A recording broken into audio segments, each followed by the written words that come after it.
even fractional traces of moisture, hoarding the few drops in the tent's catch pockets, begrudging a breath wasted on the open air. So much easier to drift back down into sleep.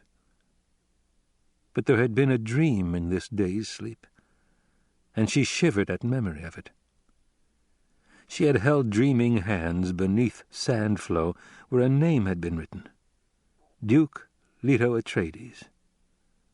The name had blurred with the sand, and she had moved to restore it, but the first letter filled before the last was begun. The sand would not stop. Her dream became wailing, louder and louder, that ridiculous wailing. Part of her mind had realized the sound was her own voice as a tiny child, little more than a baby. A woman not quite visible to memory was going away. My unknown mother, Jessica thought. The Bene Gesserit who bore me and gave me to the sisters because that's what she was commanded to do. Was she glad to rid herself of a Harkonnen child? The place to hit them is in the spice, Paul said. How can he think of attack at a time like this? She asked herself. An entire planet full of spice, she said. How can you hit them there? She heard him stirring, the sound of their pack being dragged across the tent floor. It was sea power and air power on Caladan, he said. Here it's desert power. The Fremen are the key. His voice came from the vicinity of the tent's sphincter. Her Bene Gesserit training sensed in his tone an unresolved bitterness toward her. All his life he has been trained to hate Harkonnens, she thought. Now he finds he is Harkonnen, because of me. How little he knows me. I was my Duke's only woman. I accepted his life and his values, even to defying my Bene Gesserit orders. The tent's glow tab came alight under Paul's hand, filled the domed area with green radiance. Paul crouched at the sphincter, his stillsuit hood adjusted for the open desert, forehead capped, mouth filter in place, nose plugs adjusted. Only his dark eyes were visible, a narrow band of face that turned once toward her and away. "Secure yourself for the open," he said, and his voice was blurred behind the filter. Jessica pulled the filter across her mouth, began adjusting her hood as she watched Paul break the tent seal. Sand rasped as he opened the sphincter, and a bird fizzle of grains ran into the tent before he could immobilize it with a static compaction tool. A hole grew in the sand wall as the tool realigned the grains. He slipped out, and her ears followed his progress to the surface. What will we find out there? She wondered. Harkonnen troops and the Sardaukar, those are dangers we can expect, but what of the dangers we don't know? She thought of the compaction tool and the other strange instruments in the pack. Each of these tools suddenly stood in her mind as a sign of mysterious dangers. She felt then a hot breeze from surface sand touch her cheeks where they were exposed above the filter. "Pass up the pack." It was Paul's voice, low and guarded. She moved to obey, heard the water leader-johns gurgle as she shoved the pack across the floor. She peered upward, saw Paul framed against the stars. "Here," he said, and reached down, pulled the pack to the surface. Now she saw only the circle of stars. They were like the luminous tips of weapons aimed down at her. A shower of meteors crossed her patch of night. The meteors seemed to her like a warning, like tiger stripes, like luminous grave slats clabbering her blood. And she felt the chill of the price on their heads. "Hurry up," Paul said. "I want to collapse the tent." A shower of sand from the surface brushed her left hand. How much sand will the hand hold? She asked herself. "Shall I help you?" Paul asked. "No." She swallowed in a dry throat, slipped into the hole, felt static-packed sand rasp under her hands. Paul reached down, took her arm. She stood beside him on a smooth patch of starlit desert, stared around. sand almost brimmed their basin, leaving only a dim lip of surrounding rock. She probed the farther darkness with her trained senses. Noise of small animals, birds. A fall of dislodged sand and faint creature sounds within it. Paul collapsing their tent, recovering it up the hole. Starlight displaced just enough of the night to charge each shadow with menace. She looked at patches of blackness. Black is a blind remembering, she thought. You listen for pack sounds, for the cries of those who hunted your ancestors in a past so ancient only your most primitive cells remember. The ears see. The nostrils see. Presently, Paul stood beside her, said, "Duncan told me that if he was captured he could hold out this long. We must leave here now." He shouldered the pack, crossed to the shallow lip of the basin, climbed to a ledge that looked down on open desert. Jessica followed automatically, noting how she now lived in her son's orbit. "For now is my grief heavier than the sands of the seas," she thought. "This world has emptied me of all but the oldest purpose, tomorrow's life. I live now for my young duke and the daughter yet to be." She felt the sand drag her feet as she climbed to Paul's side. He looked north across a line of rocks, studying a distant escarpment. The faraway rock profile was like an ancient battleship of the seas outlined by stars.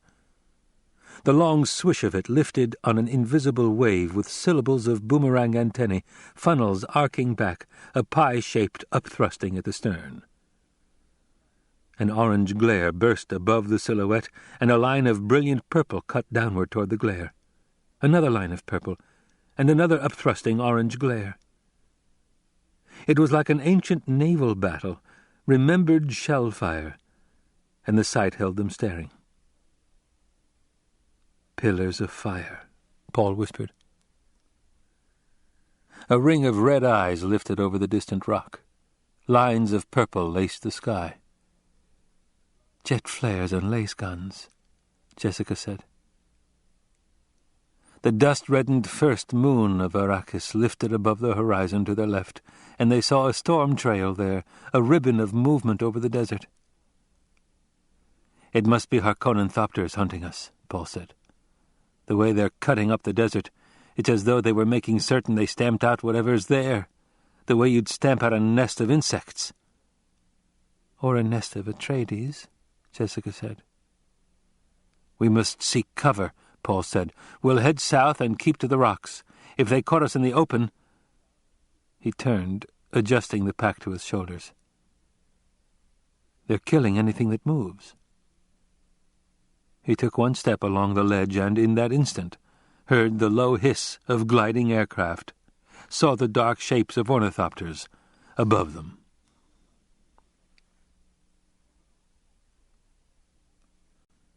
My father once told me that respect for the truth comes close to being the basis for all morality. Something cannot emerge from nothing, he said. This is profound thinking, if you understand how unstable the truth can be. From Conversations with Muad'Dib by the Princess Irulan. "I've always prided myself on seeing things the way they truly are," Thufir Hawat said. "That's the curse of being a mentat. You can't stop analyzing your data." The leathered old face appeared composed in the pre-dawn dimness as he spoke. His sappho-stained lips were drawn into a straight line with radial creases spreading upward. A robed man squatted silently on sand across from Hawat, apparently unmoved by the words. The two crouched beneath a rock overhang that looked down on a wide, shallow sink. Dawn was spreading over the shattered outline of cliffs across the basin, touching everything with pink. It was cold under the overhang, a dry and penetrating chill left over from the night. There had been a warm wind just before dawn, but now it was cold. Hawat could hear teeth chattering behind him among the few troopers remaining in his force. The man squatting across from Hawat was a Fremen who had come across the sink in the first light of false dawn, skittering over the sand, blending into the dunes, his movements barely discernible. The Fremen extended a finger to the sand between them, drew a figure there. It looked like a bowl with an arrow spilling out of it. "There are many Harkonnen patrols," he said. He lifted his finger, pointed upward across the cliffs that Hawat and his men had descended. Hawat nodded. Many patrols, yes. But still he did not know what this Fremen wanted, and this rankled. Mentat training was supposed to give a man the power to see motives.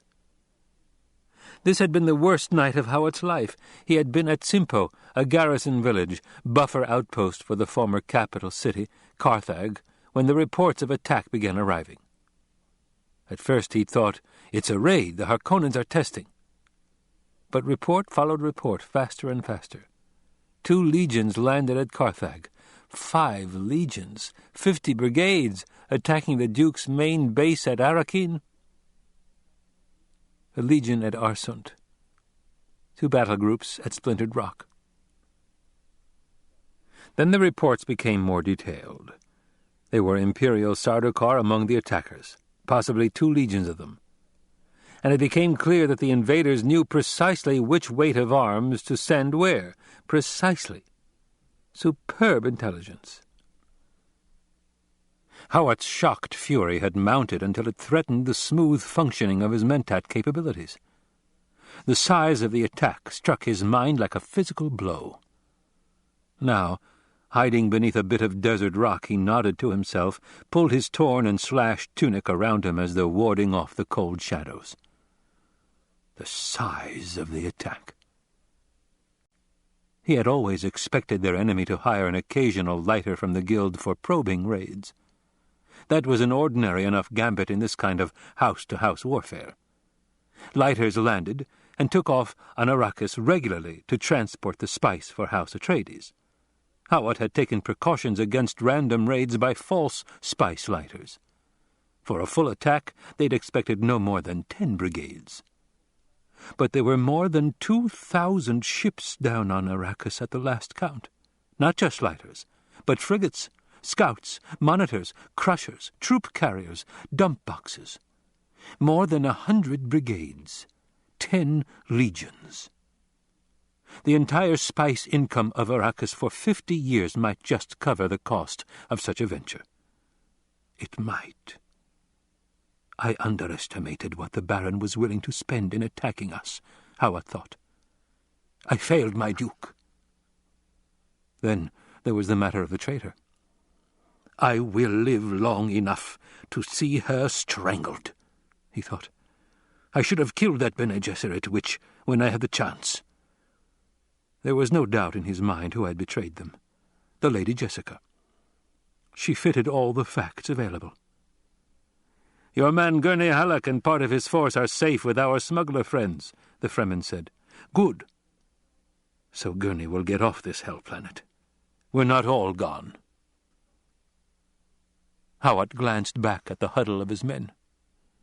He had started the night just past with 300 of his finest. Of those, and even 20 remained, and half of them were wounded. Some of them slept now, standing up, leaning against the rock, sprawled on the sand beneath the rock.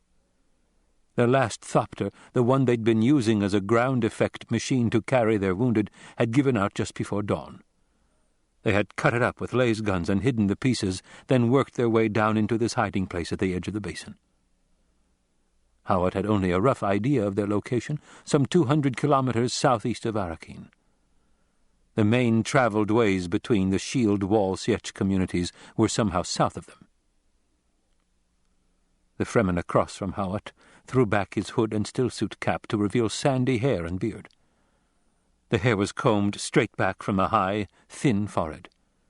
He had the unreadable total blue eyes of the spice diet. Beard and moustache were stained at one side of the mouth, his hair matted there by pressure of the looping catch tube from his nose plugs. The man removed his plugs, readjusted them. He rubbed at a scar beside his nose. If you cross the sink here this night, the Fremen said. "You must not use shields. There is a break in the wall."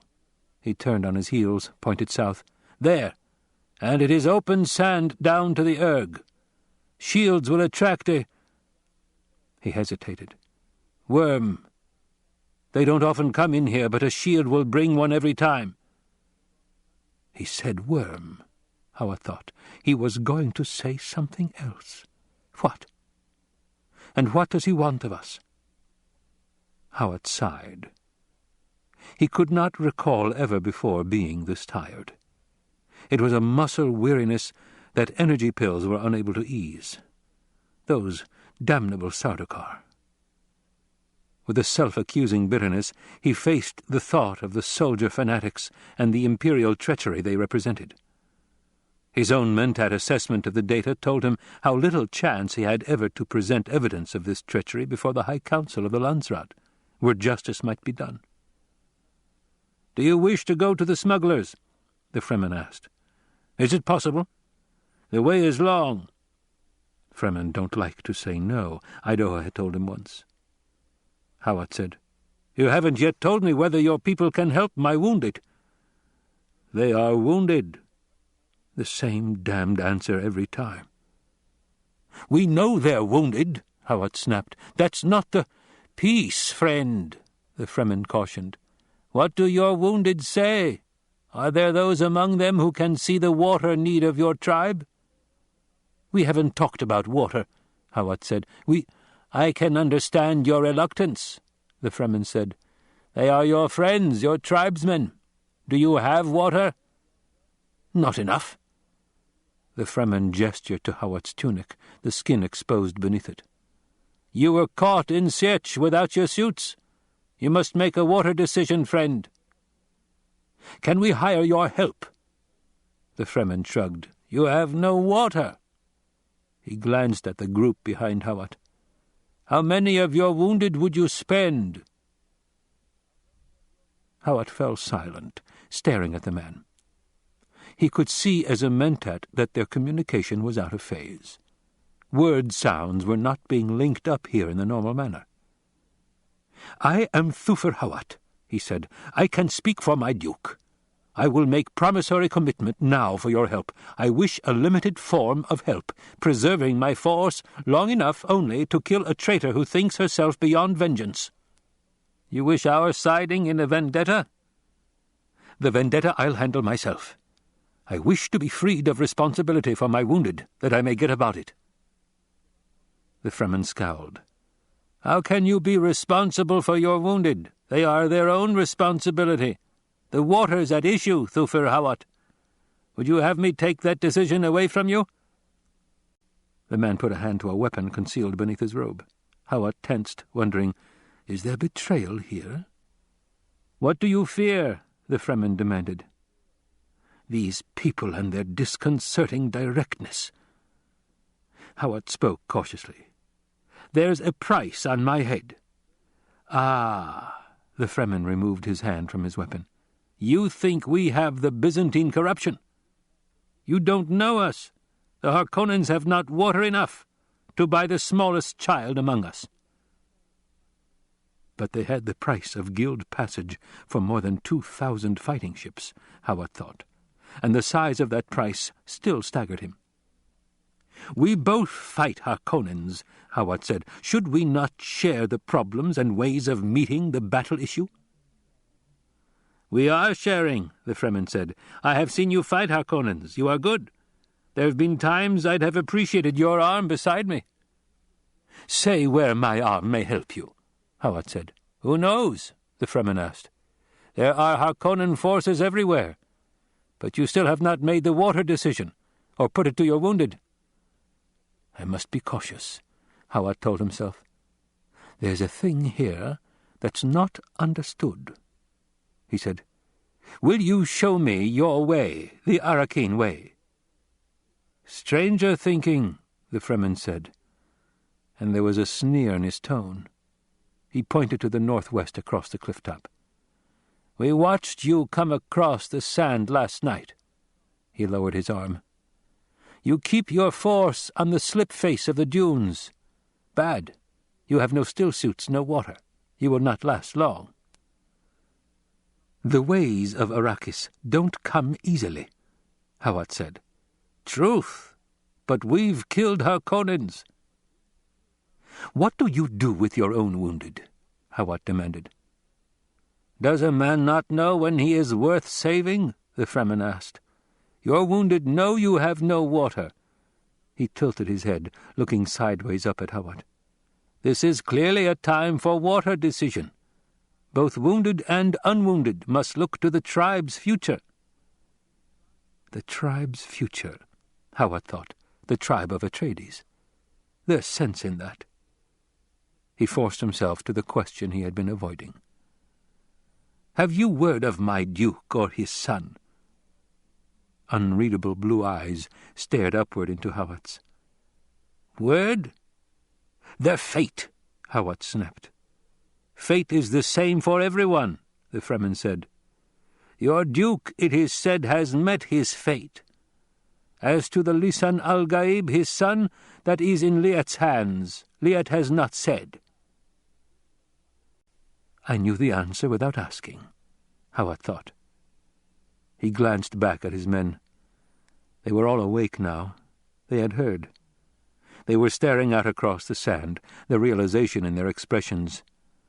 There was no returning to Caladan for them.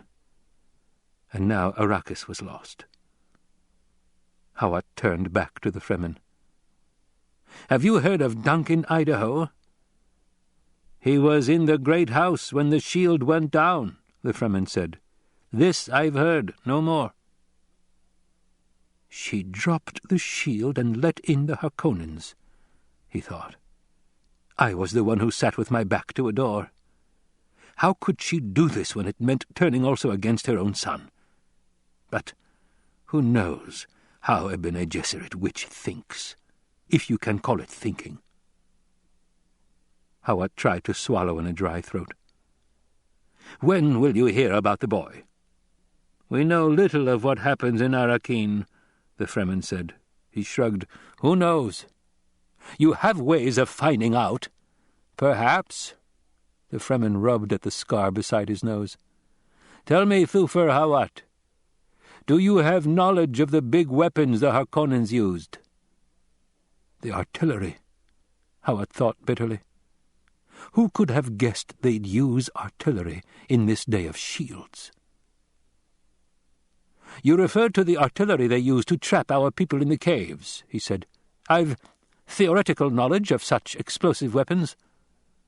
Any man who retreats into a cave which has only one opening deserves to die, the Fremen said. Why do you ask about these weapons? Liet wishes it. Is that what he wants from us? Hawat wondered. He said, Did you come here seeking information about the big guns? Liet wished to see one of the weapons for himself. Then you should just go take one, Hawat sneered. Yes, the Fremen said, we took one. We have it hidden where Stilgar can study it for Liet, and where Liet can see it for himself if he wishes. But I doubt he'll want to. The weapon is not a very good one. Poor design for Arrakis. You took one? Hawat asked. It was a good fight, the Fremen said. We lost only 2 men, and spilled the water for more than 100 of theirs. There were Sardaukar at every gun, Hawat thought. This desert madman speaks casually of losing only 2 men against Sardaukar. We would not have lost the 2 except for those others fighting beside the Harkonnens, the Fremen said. Some of those are good fighters. One of Hawat's men limped forward, looked down at the squatting Fremen. Are you talking about Sardaukar? He's talking about Sardaukar, Hawat said. Sardaukar, the Fremen said, and there appeared to be glee in his voice. Ah, so that's what they are. This was a good night indeed. Sardaukar, which legion do you know? We don't know, Hawat said. Sardaukar, the Fremen mused. Yet they wear Harkonnen clothing. Is that not strange? "The Emperor does not wish it known he fights against a great house," Hawat said. "But you know they are Sardaukar." "Who am I?" Hawat asked bitterly. "You are Thufir Hawat," the man said matter-of-factly. "Well, we would have learned it in time. We've sent 3 of them captive, to be questioned by Liet's men." Hawat's aide spoke slowly, disbelief in every word. "You captured Sardaukar?" "Only 3 of them," the Fremen said. "They fought well." "If only we'd had the time to link up with these Fremen," Hawat thought. It was a sour lament in his mind. "If only we could have trained them and armed them. Great Mother, what a fighting force we'd have had." "Perhaps you delay because of worry over the Lisan al-Gaib," the Fremen said. "If he is truly the Lisan al-Gaib, harm cannot touch him. Do not spend thoughts on a matter which has not been proved." "I serve the Lisan al-Gaib," Hawat said. "His welfare is my concern. I've pledged myself to this." "You are pledged to his water?" Hawat glanced at his aide, who was still staring at the Fremen, returned his attention to the squatting figure. "To his water, yes." "You wish to return to Arrakeen, to the place of his water?" Yes, to the place of his water." "Why did you not say at first it was a water matter?" The Fremen stood up, seated his nose-plugs firmly. Hawat motioned with his head for his aide to return to the others. With a tired shrug the man obeyed. Hawat heard a low-voiced conversation arise among the men. The Fremen said, "There is always a way to water." Behind Hawat a man cursed. Hawat's aide called, "Thufir, Arki just died." The Fremen put a fist to his ear. "The bond of water, it's a sign." He stared at Hawat. "We have a place nearby for accepting the water. Shall I call my men?"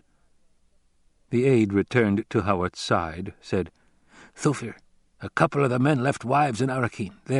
Well, you know how it is at a time like this." The Fremen still held his fist to his ear.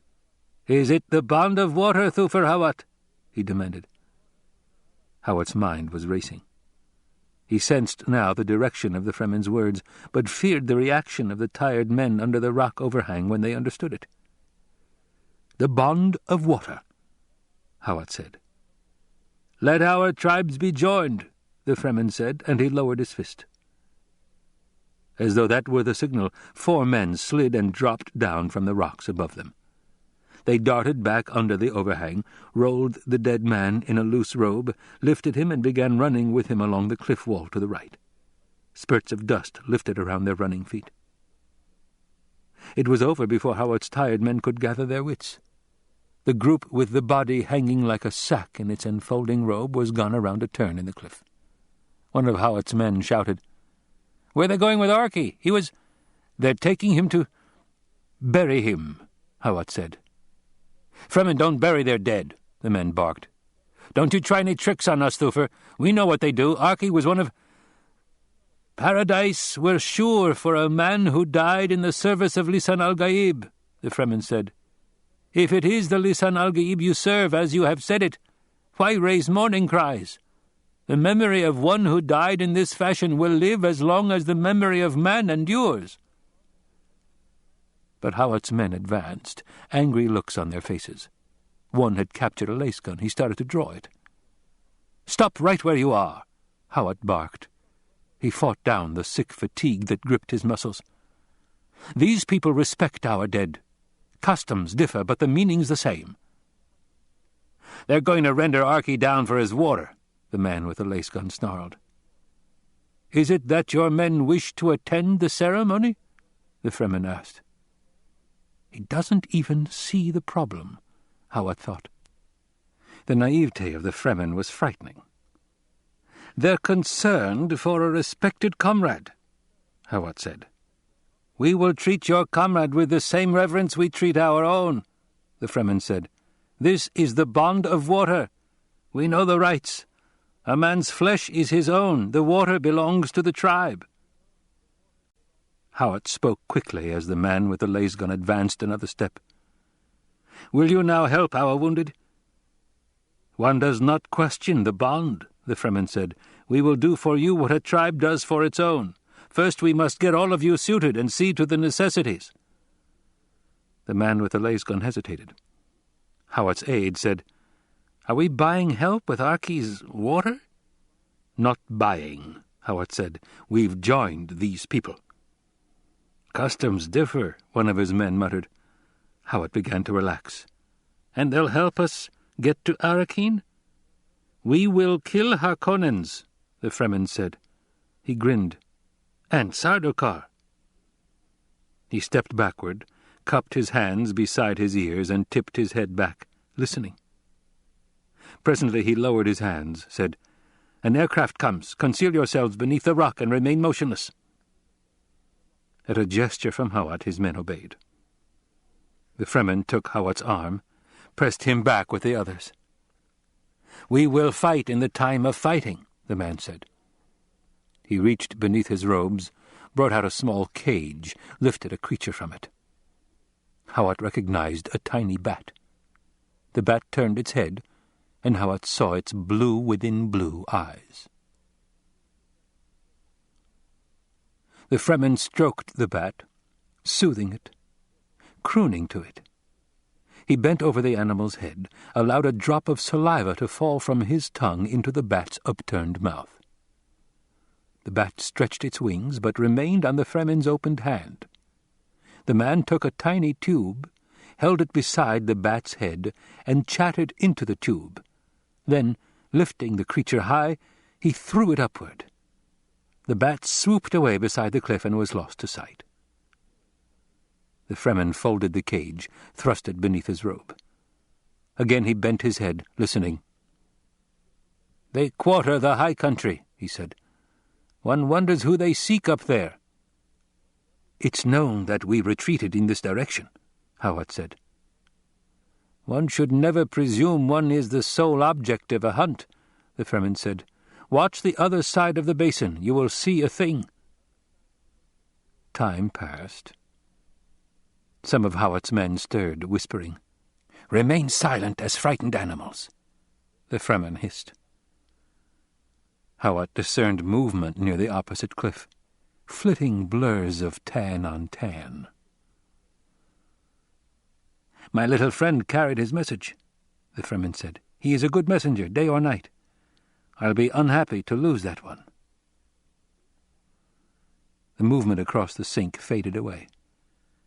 On the entire 4 to 5 kilometer expanse of sand, nothing remained but the growing pressure of the day's heat, blurred columns of rising air. Be most silent now, the Fremen whispered. A file of plodding figures emerged from a break in the opposite cliff, headed directly across the sink. To Hawat they appeared to be Fremen, but a curiously inept band. He counted 6 men making heavy going of it over the dunes. A thwack-thwack of ornithopter wings sounded high to the right behind Hawat's group. The craft came over the cliff wall above them, and Atreides' thopter with Harkonnen battle colors splashed on it. The thopter swooped toward the men crossing the sink. The group there stopped on a dune crest, waved. The thopter circled once over them in a tight curve, came back for a dust-shrouded landing in front of the Fremen. 5 men swarmed from the thopter, and Hawat saw the dust-repellent shimmering of shields and, in their motions, the hard competence of Sardaukar. "Aye, they use their stupid shields," the Fremen beside Hawat hissed. He glanced toward the open south wall of the sink. "They are Sardaukar," Hawat whispered. "Good." The Sardaukar approached the waiting group of Fremen in an enclosing half-circle. Sun glinted on blades held ready. The Fremen stood in a compact group, apparently indifferent. Abruptly, the sand around the 2 groups sprouted Fremen. They were at the ornithopter, then in it. Where the 2 groups had met at the dune crest, a dust cloud partly obscured violent motion. Presently, dust settled. Only Fremen remained standing. "They left only 3 men in their thopter," the Fremen beside Hawat said. "That was fortunate. I don't believe we had to damage the craft in taking it." Behind Hawat, one of his men whispered, "Those were Sardaukar." "Did you notice how well they fought?" the Fremen asked. Hawat took a deep breath. He smelled the burned dust around him, felt the heat, the dryness. In a voice to match that dryness, he said, "Yes, they fought well, indeed." The captured thopter took off with a lurching flap of wings, angled upward to the south in a steep, wing-tucked climb. "So these Fremen can handle thopters, too," Hawat thought. On the distant dune, a Fremen waved a square of green cloth. Once, twice. "More come," the Fremen beside Hawat barked. "Be ready. I'd hoped to have us away without more inconvenience." Inconvenience, Hawat thought. He saw 2 more thopters swooping from high in the west onto an area of sand suddenly devoid of visible Fremen. Only 8 splotches of blue, the bodies of the Sardaukar in Harkonnen uniforms, remained at the scene of violence. Another thopter glided in over the cliff wall above Hawat. He drew in a sharp breath as he saw it, a big troop carrier. It flew with the slow spread wing heaviness of a full load, like a giant bird coming to its nest. In the distance, the purple finger of a lace gun beam flicked from one of the diving thopters. It laced across the sand, raising a sharp trail of dust. "The cowards!" the Fremen beside Hawat rasped. The troop carrier settled toward the patch of blue-clad bodies. Its wings crept out to full reach, began the cupping action of a quick stop.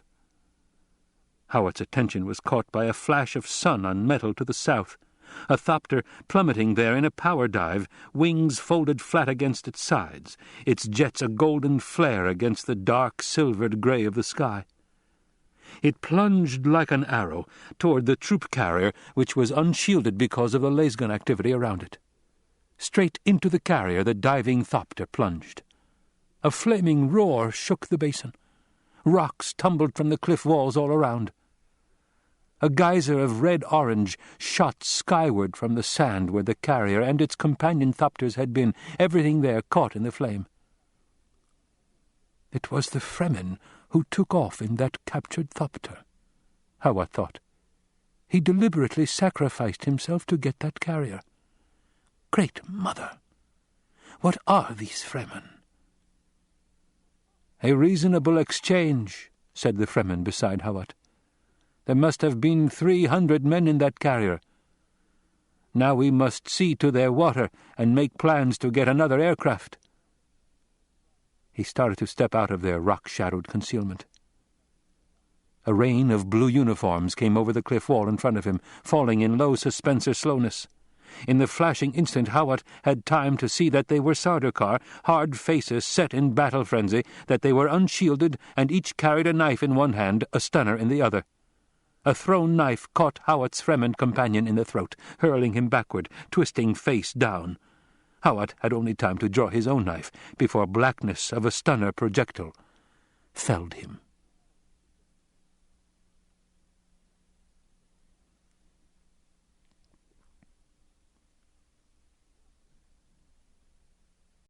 Muad'Dib could indeed see the future, but you must understand the limits of this power. Think of sight.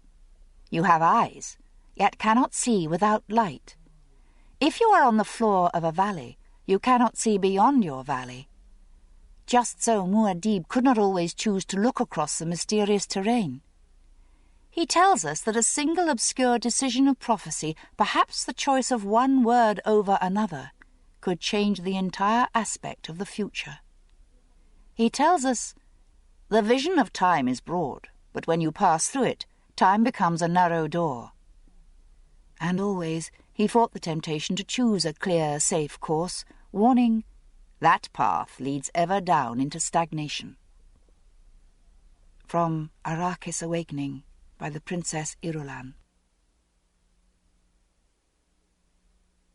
As the ornithopters glided out of the night above them, Paul grabbed his mother's arm, snapped, "Don't move." Then he saw the lead craft in the moonlight, the way its wings cupped to brake for landing, the reckless dash of the hands at the controls. "It's Idaho," he breathed. The craft and its companions settled into the basin like a covey of birds coming to nest.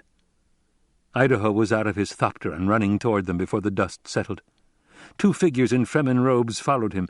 Paul recognized one, the tall, sandy-bearded Kynes. "This way!" Kynes called, and he veered left. Behind Kynes, other Fremen were throwing fabric covers over their ornithopters. The craft became a row of shallow dunes. Idaho skidded to a stop in front of Paul, saluted. "My lord, the Fremen have a temporary hiding place nearby where we—" "What about that back there?" Paul pointed to the violence above the distant cliff, the jet flares, the purple beams of lace guns lacing the desert. A rare smile touched Idaho's round, placid face. "My lord, sire, I have left them a little Glaring white light filled the desert, bright as a sun, etching their shadows onto the rock floor of the ledge. In one sweeping motion, Idaho had Paul's arm in one hand, Jessica's shoulder in the other, hurling them down off the ledge into the basin. They sprawled together in the sand as the roar of an explosion thundered over them. Its shock-wave tumbled chips off the rock ledge they had vacated. Idaho sat up, brushed sand from himself. "Not the family atomics," Jessica said. "I thought—" "You planted a shield back there," Paul said. "A big one turned to full force," Idaho said. "A laser beam touched it and—" He shrugged. "Subatomic fusion," Jessica said. "That's a dangerous weapon." "Not weapon, m'lady, defense. That scum will think twice before using laser guns another time." The Fremen from the ornithopters stopped above them. One called in a low voice, "We should get under cover, friends." Paul got to his feet as Idaho helped Jessica up. "That blast will attract considerable attention, sire," Idaho said. Sire, Paul thought. The word had such a strange sound when directed at him. Sire had always been his father. He felt himself touched briefly by his powers of prescience, seeing himself infected by the wild race consciousness that was moving the human universe toward chaos. The vision left him shaken, and he allowed Idaho to guide him along the edge of the basin to a rock projection. Fremen there were opening a way down into the sand with their compaction tools. "May I take your pack, sire?" Idaho asked. "It's not heavy, Duncan," Paul said. "You have no body shield," Idaho said. "Do you wish mine?" He glanced at the distant cliff. "Not likely there'll be any more laser gun activity about." "Keep your shield, Duncan. Your right arm is shield enough for me." Jessica saw the way the praise took effect, how Idaho moved closer to Paul, and she thought, "Such a sure hand my son has with his people." The Fremen removed a rock plug that opened a passage down into the native basement complex of the desert. A camouflage cover was rigged for the opening. "This way," one of the Fremen said, and he led them down rock steps into darkness. Behind them the cover blotted out the moonlight. A dim green glow came alive ahead, revealing the steps and rock walls. A turn to the left. Robed Fremen were all around them now, pressing downward. They rounded the corner, found another down-slanting passage. It opened into a rough cave chamber. Kynes stood before them, jubba hood thrown back, the neck of his stillsuit glistening in the green light. His long hair and beard were mussed. The blue eyes without whites were a darkness under heavy brows. In the moment of encounter, Kynes wondered at himself. Why am I helping these people? It's the most dangerous thing I've ever done. It could doom me with them.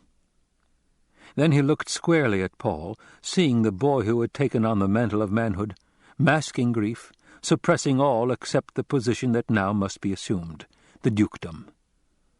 And Kynes realized in that moment the dukedom still existed, and solely because of this youth. And this was not a thing to be taken lightly. Jessica glanced once around the chamber, registering it on her senses in the Bene Gesserit way, a laboratory, a civil place full of angles and squares in the ancient manner. "This is one of the Imperial ecological testing stations my father wanted as advance bases," Paul said. His father wanted, Kynes thought. And again Kynes wondered at himself, am I foolish to aid these fugitives? Why am I doing it? It would be so easy to take them now, to buy the Harkonnen trust with them. Paul followed his mother's example, gestalting the room, seeing the workbench down one side, the walls of featureless rock. Instruments lined the bench, dials glowing, wire grid-X planes with fluting glass emerging from them. An ozone smell permeated the place. Some of the Fremen moved on around a concealing angle in the chamber, and new sounds started there, machine coughs, the whinnies of spinning belts and multi-drives. Paul looked to the end of the room, saw cages with small animals in them stacked against the wall. "You've recognized this place correctly," Kynes said. "For what would you use such a place, Paul Atreides?" "To make this planet a fit place for humans," Paul said. "Perhaps that's why I help them," Kynes thought. The machine sounds abruptly hummed away to silence. Into this void there came a thin animal squeak from the cages. It was cut off abruptly as though in embarrassment.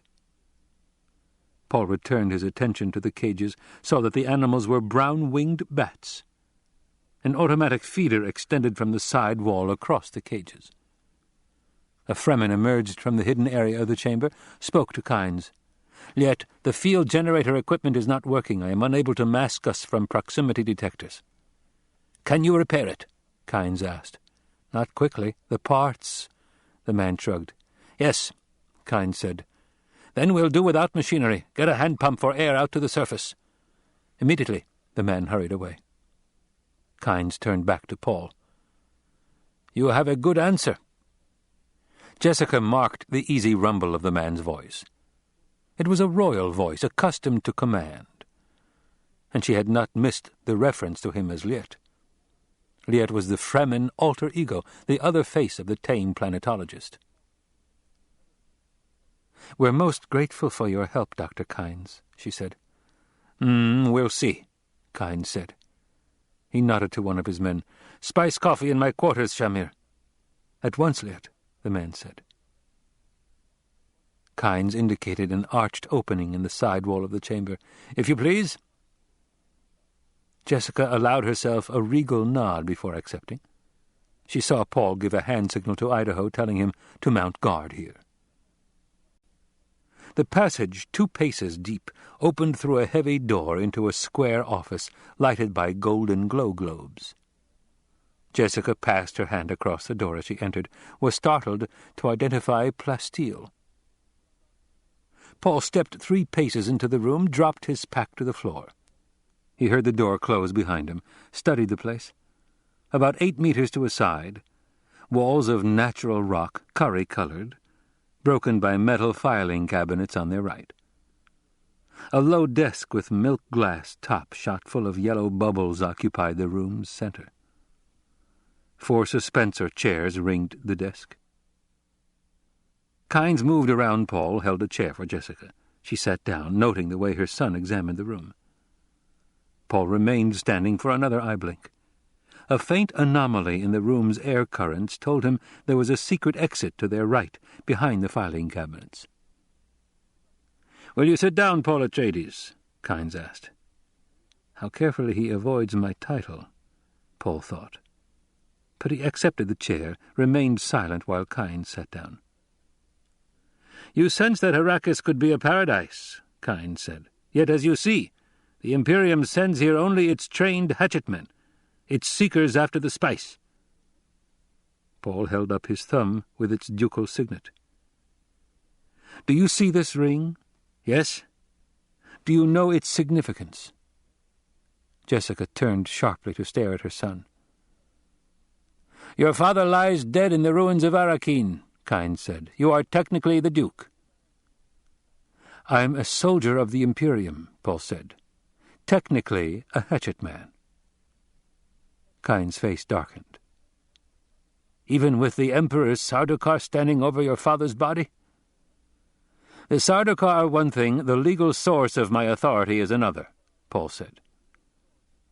Arrakis has its own way of determining who wears the mantle of authority, Kain said.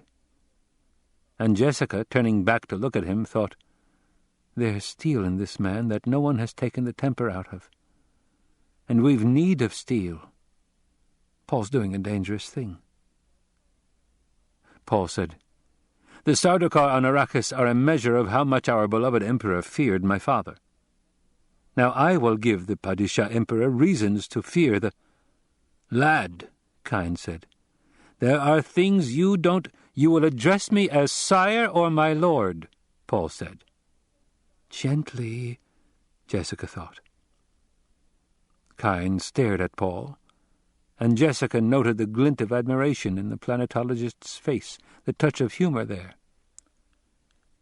Sire, Kain said. I am an embarrassment to the Emperor, Paul said.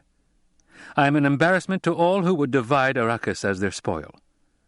As I live, I shall continue to be such an embarrassment that I stick in their throats and choke them to death. Words, Kain said.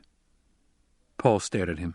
Presently Paul said, You have a legend of the Lisan al-Gaib here, the voice from the outer world, the one who will lead the Fremen to paradise. Your men have superstition, Kain said. Perhaps, Paul agreed. Yet perhaps not. Superstitions sometimes have strange roots and stranger branchings. You have a plan, Kain said. This much is obvious. Sire. Could your Fremen provide me with proof positive that the Sardaukar are here in Harkonnen uniform? Quite likely. The Emperor will put a Harkonnen back in power here, Paul said. Perhaps even Beast Rabban. Let him. Once he has involved himself beyond escaping his guilt, let the Emperor face the possibility of a bill of particulars laid out before the Landsraad. Let him answer there where... Paul, Jessica said. Granted that the Landsraad High Council accepts your case, Kain said. There could be only one outcome. General warfare between the Imperium and the great houses. Chaos, Jessica said. But I'd present my case to the Emperor, Paul said, and give him an alternative to chaos. Jessica spoke in a dry tone. Blackmail? One of the tools of statecraft, as you've said yourself, Paul said. And Jessica heard the bitterness in his voice. The Emperor has no sons, only daughters. You'd aim for the throne? Jessica asked. The Emperor will not risk having the Imperium shattered by total war, Paul said. Planets blasted, disorder everywhere, he'll not risk that. This is a desperate gamble you propose, Kain said. What do the great houses of the Landsraad fear most? Paul asked. They fear most what is happening here right now on Arrakis, the Sardaukar picking them off one by one. That's why there is a Landsraad. This is the glue of the Great Convention. Only in union do they match the Imperial forces. But this is what they fear, Paul said. Arrakis would become a rallying cry. Each of them would see himself in my father cut out of the herd and killed. Kain spoke to Jessica. Would his plan work? I'm no mentat, Jessica said. But you are Bene Gesserit. She shot a probing stare at him, said, His plan has good points and bad points, as any plan would at this stage. A plan depends as much upon execution as it does upon concept. Law is the ultimate science, Paul quoted. Thus it reads above the Emperor's door. I propose to show him law. And I'm not sure I could trust the person who conceived this plan, Kain said. Arrakis has its own plan that we... From the throne, Paul said, I could make a paradise of Arrakis with the wave of a hand. This is the coin I offer for your support. Kynes stiffened. "My loyalty's not for sale, sire." Paul stared across the desk at him, meeting the cold glare of those blue-within-blue eyes, studying the bearded face, the commanding appearance. A harsh smile touched Paul's lips, and he said, "Well spoken. I apologize." Kynes met Paul's stare and presently said, "No Harkonnen ever admitted error. Perhaps you're not like them, Atreides." "It could be a fault in their education," Paul said. "You say you're not for sale, but I believe I've the coin you'll accept. For your loyalty, I offer my loyalty to you. Totally." "My son has the Atreides sincerity," Jessica thought. "He has that tremendous, almost naive honor, and what a powerful force that truly is." She saw that Paul's words had shaken Kynes. "This is nonsense," Kynes said. "You're just a boy, and—" "I'm the Duke," Paul said. "I'm an Atreides. No Atreides has ever broken such a bond." Kynes swallowed. "When I say totally," Paul said, "I mean without reservation. I would give my life for you." "Sire," Kynes said. And the word was torn from him, but Jessica saw that he was not now speaking to a boy of 15, but to a man, to a superior. Now Kynes meant the word. In this moment he'd give his life for Paul, she thought. How did the Atreides accomplish this thing so quickly, so easily?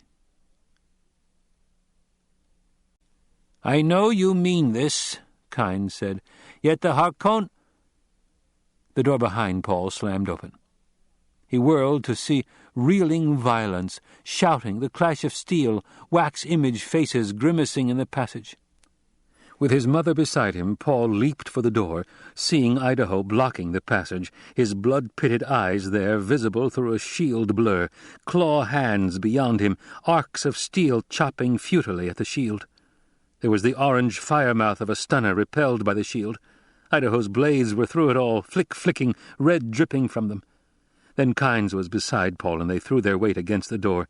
Paul had one last glimpse of Idaho standing against a swarm of Harkonnen uniforms, his jerking, controlled staggers, the black goat hair with a red blossom of death in it.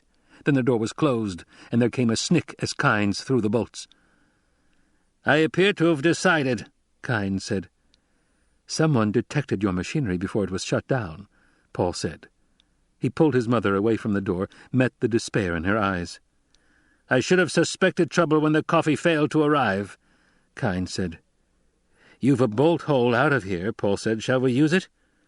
Kynes took a deep breath, said, "This door should hold for at least 20 minutes against all but a lasgun." "They'll not use a lasgun for fear we've shields on this side," Paul said. "Those were Sardaukar in Harkonnen uniform," Jessica whispered. They could hear pounding on the door now, rhythmic blows. Kynes indicated the cabinets against the right-hand wall, said, "This way." He crossed to the first cabinet, opened a drawer, manipulated a handle within it. The entire wall of cabinets swung open to expose the black mouth of a tunnel. "This door also is plasteel," Kynes said. "You were well prepared," Jessica said. "We've lived under the Harkonnens for 80 years," Kynes said. He herded them into the darkness, closed the door. In the sudden blackness, Jessica saw a luminous arrow on the floor ahead of her. Kynes' voice came from behind them. "We'll separate here. This wall is tougher. It'll stand for at least an hour. Follow the arrows like that one on the floor. They'll be extinguished by your passage. They lead through a maze to another exit where I've secreted a thopter. There's a storm across the desert tonight. Your only hope is to run for that storm, dive into the top of it, ride with it. My people have done this in stealing thopters. If you stay high in the storm, you'll survive." "What of you?" Paul asked. "I'll try to escape another way. If I'm captured, well, I'm still Imperial Planetologist. I can say I was your captive." Running like cowards, Paul thought. But how else can I live to avenge my father? He turned to face the door. Jessica heard him move, said, "Duncan's dead, Paul. You saw the wound. You can do nothing for him." "I'll take full payment for them all one day," Paul said. "Not unless you hurry now," Kynes said. Paul felt the man's hand on his shoulder. "Where will we meet, Kynes?" Paul asked. "I'll send Fremen searching for you. The storm's path is